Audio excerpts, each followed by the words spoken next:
একদিন আসলে সব ঠিক হয়ে যাবে।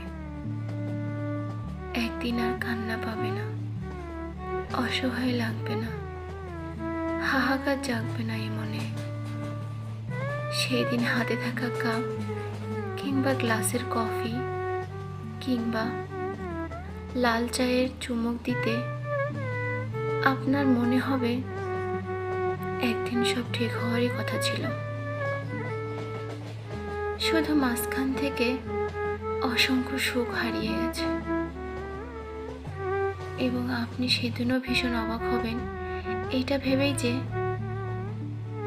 যে মানুষগুলো আপনার সাথে চরম অন্যায় করে গেছে দিনের পর দিন, তাদের মধ্যে বিন্দু মাত্র অনুশোচনা নেই।